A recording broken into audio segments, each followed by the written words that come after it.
Hello, the internet. How are you guys today? I'm Liz Ferrix, and it is 620 days until Evan turns 40.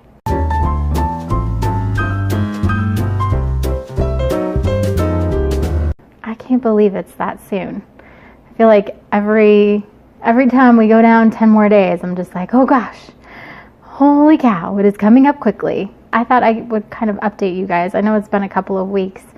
I just haven't really made this a priority. Partially because we've had other stuff going on, and partially I've just been really tired and frustrated with how slow things are moving. It's been difficult to just keep pressing forward.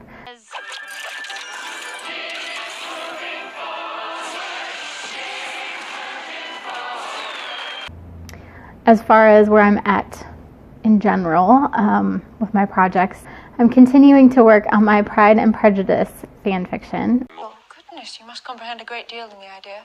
I've been in the middle of rewrites, which is part of the reason why I've just been stressed out about the whole thing. Rewrites are not my favorite, so it's actually my least favorite part of the writing process, I think.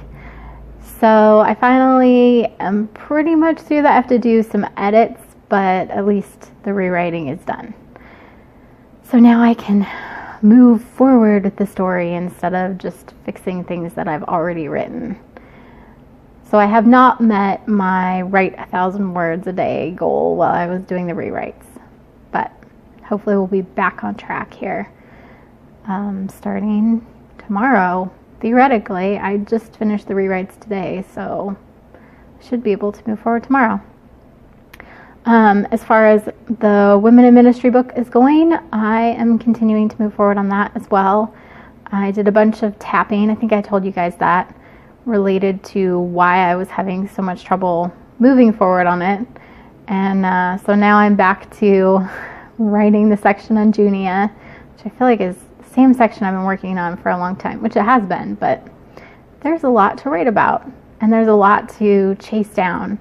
I don't know how familiar you guys are with the process of chasing information down, but sometimes it gets a little frustrating, you know. For instance, with Huldah, she was one of the women that I was writing a section on a while ago, and she is in, I believe it's 2nd Chronicles and 2nd Kings. When you're reading articles on people, sometimes people will just cite another author and say, so-and-so says da-da-da-da, and then it's kind of hard. You have to like track down that person, figure out, you know, why did they say that, and do you agree with their reasoning? Do they have good scholarship involved in their conclusions? And I discovered that all these different egalitarian bloggers were talking about how Huldah wrote the Shema. That's the prayer that Jews would say every day. You know, Hear, O Israel, the Lord our God is one. It goes on from there. But, and if you're curious as to where it can be found, it is in the Pentateuch. And I will, hang on, I'll look up the exact verse here. I checked this out weeks ago for a bit of light reading. This is light. And that is found in Deuteronomy 6, verse 5. So, anyway, so I was reading all these blog posts about how Huldah wrote the Shema. And I was like, well, that would be really interesting if she did. I wonder if that's true. So I spent all this time chasing down, you know, who was the person who first wrote this and what was their reasoning. And I discovered that I completely disagree with the reason this person decided that Huldah wrote the Shema. It's based on a lot of numerology and, you know, grammatica, where they're, I think it's called, or not grammatica, is it gematria, where they're skipping letters in order to find hidden messages in the text. And it's like, well, I'm not really sure you can make an argument based on that. It's just a lengthy process. It's the same thing with Junia, where people are like, oh, so-and-so said this, and someone else said this, and so I'm having to chase things down, except that in some cases it's a lot more frustrating because it's chasing things down that are, you know, like one of the commentaries that I needed to look at is only in German, and it's a German translation of a Latin commentary from the 3rd century, so it's kind of a stretch trying to find the information. The only online version was in German, but I found one that was in English at a library. It's about an hour away, so it's just, like I said, a matter of chasing down a lot of little things and putting it together into a coherent whole. Hopefully, I mean, the whole book has been that way, but some of it takes a lot longer than other things. Some things that are easier to just be like, oh, everybody agrees on this, here you go. And it's really clear what the reasoning is behind it, but yeah.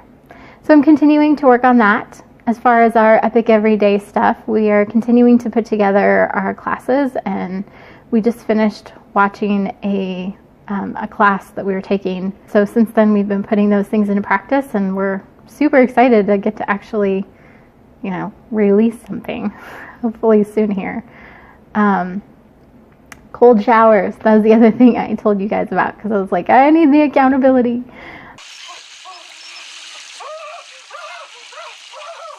I have actually been taking cold showers for the last week.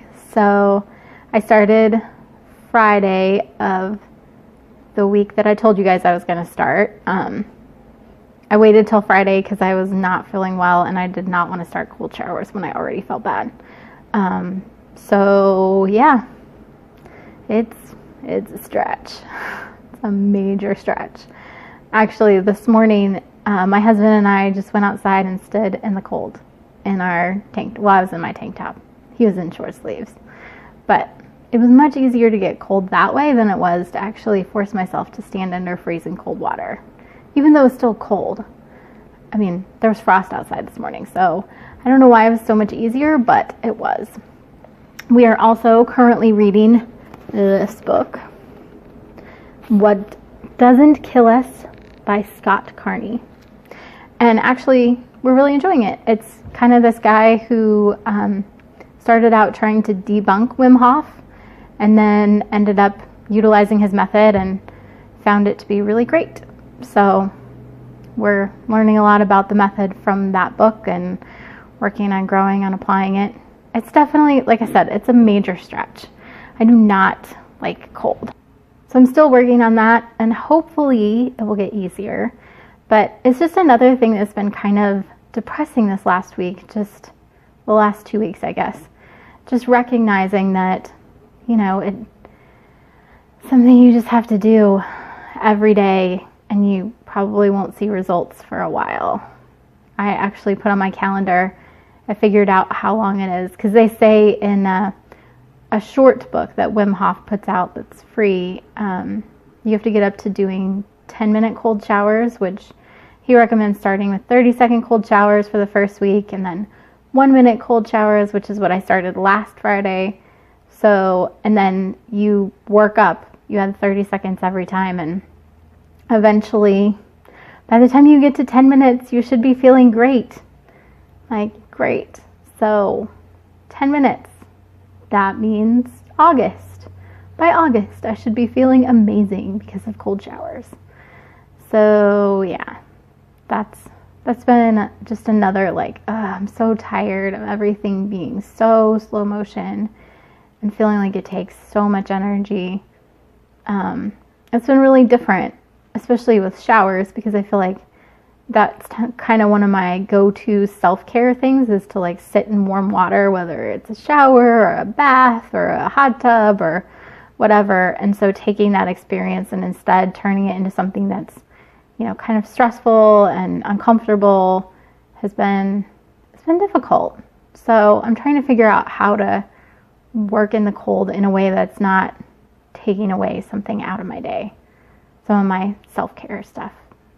So anyway, that's what's going on with us right now. And if you guys have any thoughts on how to handle discomfort more, I don't know what it is. It's not more easily, because it wouldn't be discomfort if it was easy to handle, but in a way that I guess the trick is to just keep handling it in a way that pushes us forward even when it's uncomfortable and frustrating and slow motion. So, yeah, I'd love to hear any thoughts you guys have on that subject, because it's something I find myself working on a lot lately. All right, well, theoretically, I will talk to you guys next week. See ya.